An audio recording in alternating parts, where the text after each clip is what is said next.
Assalamualaikum pemirsa, buka mata, buka hati, insya Allah akan membuka mata dan hati kita bahwa Islam itu indah.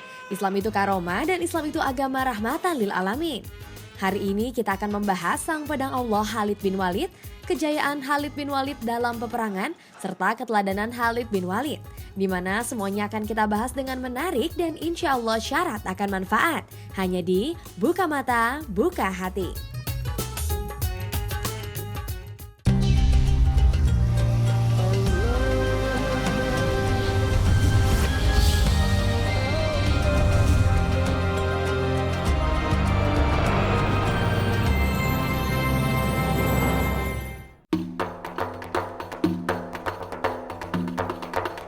Pemirsa, buka mata, buka hati, kita akan mengenal lebih dalam seorang pahlawan terkemuka umat Islam yang dikagumi rakyatnya dan ditakuti musuhnya. Beliau adalah seorang pahlawan yang berjiwa kesatria yang hidup semasa Rasulullah sekaligus merupakan sahabat beliau. Ya, tak lain ialah Khalid bin Walid, sang pedang Allah yang terhunus. Khalid bin Walid merupakan sahabat Rasulullah yang mulia. Dialah yang dipercaya turun dalam peperangan dan selalu membawa kemenangan.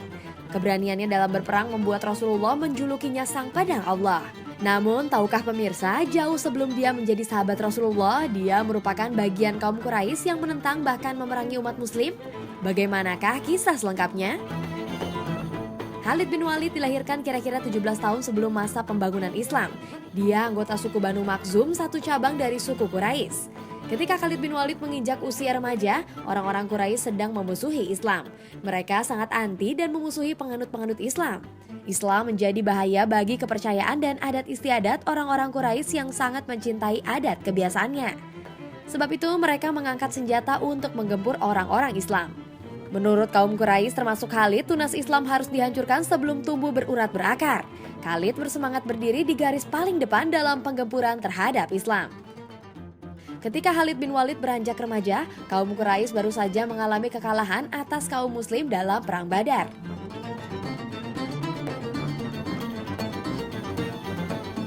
Kaum Quraisy memiliki harga diri yang tinggi dan penuh kebanggaan. Menghadapi kekalahan dalam Perang Badar, dengan segera mereka membuat persiapan-persiapan untuk membalas pengalaman pahit yang terjadi di Badar dengan balasan pada Perang Uhud. Khalid bin Walid pun ikut merasakan pahit getirnya kekalahan itu. Sebab itu ia ingin membalas dendam sukunya dalam peperangan Uhud. Dalam Perang Uhud, Khalid berperan sebagai panglima perang. Dia bersama pasukannya bergerak ke Uhud dengan satu tekad menang atau mati. Orang-orang Islam dalam pertempuran Uhud ini mengambil posisi dengan membelakangi Bukit Uhud. Ketika itu Rasulullah menempatkan 50 pemanah terbaik kaum muslim di tanah genting di Bukit Uhud, di mana Khalid bin Walid bersama tentara Quraisy dapat menyerbu kapan saja. Rasulullah berpesan agar pasukan pemanah tidak meninggalkan pos di Bukit Uhud. Pada awal peperangan, kaum Quraisy memulai pertempuran dengan baik. Tapi setelah orang-orang Islam mulai mendobrak pertahanan mereka, kekuatannya menjadi terpecah-pecah. Mereka lari cerai-berai. Saat-saat kritis sedang mengancam orang-orang Quraisy. Tapi Khalid bin Walid tidak goncang dan sarafnya tetap membaja. Dia mengumpulkan kembali anak buahnya dan mencari kesempatan baik guna melakukan pukulan yang menentukan. Ketika itulah godaan terhadap pasukan pemanah yang bertugas di tanah genting Uhud membuat pertahanan goyah. Mereka tergoda harta rampasan perang yang ada pada mayat-mayat orang-orang Quraisy. Mereka pun mengabaikan perintah Rasulullah untuk diam di posisi pertahanan. Karena kelalaian inilah Khalid bin Walid yang pandai melihat peluang dapat mengatur strategi perang. Ia memimpin pasukan Quraisy untuk kembali menyerbu tanah genting, mendesak maju dan mengembalikan keadaan. Pada akhirnya malah pasukan Quraisy yang berada di bawah pimpinan Khalid bin Walid yang memenangkan peperangan atas umat muslim. Setelah Perang Uhud, Khalid bin Walid sering terngiang-ngiang akan Nabi Muhammad SAW dan penasaran akan sosok beliau. Maka ia mengutuskan mata-mata untuk memantau dan mengamati aktivitas Muhammad SAW setelah Perang Uhud tersebut. Sekembalinya pada Khalid bin Walid, sang mata-mata melaporkan hasil pengamatannya. Dikatakan pada Khalid bin Walid, "Aku mendengar semangat juang yang dikemukakan Muhammad kepada para pasukannya." Muhammad mengatakan, "Aku heran kepada seorang panglima Khalid bin Walid yang gagah perkasa dan cerdas, tapi kenapa dia tidak paham dengan agama Allah yang aku bawa? Sekiranya Khalid bin Walid tahu dan paham dengan agama yang aku bawa, dia akan berjuang bersamaku. Khalid akan aku jadikan juru rundingku yang duduk bersanding di sampingku." Mendengar laporan intel tersebut semakin membuat Khalid bin Walid risau sehingga akhirnya ia memutuskan untuk bertemu dengan Nabi Muhammad SAW dengan menyamar dan menggunakan topeng. Khalid berangkat seorang diri menunggangi kuda dan menggunakan baju kebesarannya yang berhias emas serta mahkota bertahta berlian, namun wajahnya ditutupi topeng. Di tengah perjalanan, Khalid bertemu dengan Bilal yang sedang berdakwah pada para petani. Dengan diam-diam, Khalid mendengarkan dan menyimak apa yang disampaikan oleh Bilal yang membacakan surat Al-Hujurat ayat 13 yang berbunyi, "Hai manusia, kami menciptakan kamu dari seorang laki-laki dan seorang perempuan dan menjadikan kamu berbangsa-bangsa yang bersuku-suku supaya kamu saling mengenal dengan baik. Sesungguhnya orang yang paling mulia di antara kamu di sisi Allah adalah orang-orang yang paling bertakwa, karena sesungguhnya Allah Maha Mengetahui lagi Maha Mengenal." Mendengar Bilal berdakwah, Khalid bin Walid terperangah. Ia berpikir bagaimana mungkin Bilal radhiyallahu anhu yang merupakan seorang budak hitam buta huruf bisa berbicara seindah dan sehebat itu.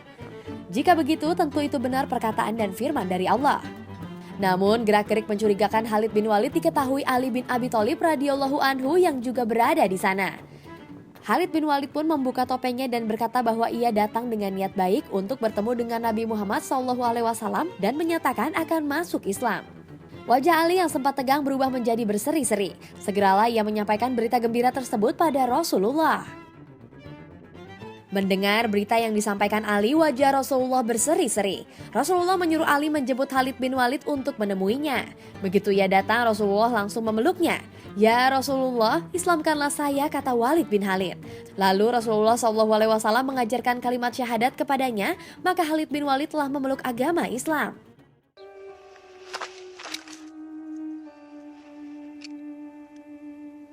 I witness that there is only one God, and that Muhammad is his messenger. Begitu selesai membaca syahadat, Khalid bin Walid menanggalkan mahkotanya yang bertatakan intan dan diserahkannya kepada Rasulullah. Begitu pula dengan bajunya yang berkancingan emas diserahkan juga. Namun begitu, Khalid bin Walid akan mencopot pedangnya dan menyerahkannya kepada Rasulullah. Rasulullah melarang sambil berkata, "Jangan kau lepaskan pedang itu, Khalid, karena dengan pedang itu nanti kamu akan berjuang membela agama Allah bersamaku." Rasulullah pun memberikan gelar pedang tersebut dengan nama Syaifullah yang artinya pedang Allah yang terhunus. Setelah bergabungnya Khalid bin Walid ke dalam Islam, bertambah kuatlah pasukan muslim hingga bisa menaklukkan kota Mekah dan pasukan kafir Quraisy secara drastis melemah. Begitulah awal perjalanan Khalid bin Walid yang dari awalnya merupakan penentang Islam menjadi sahabat setia Rasulullah yang rela berkorban apa saja demi memenangkan peperangan untuk kejayaan Islam. Lalu bagaimanakah sepak terjang sang pedang Allah yang terhunus ini dalam peperangan? Simak setelah ini, tetap di Buka Mata, Buka Hati.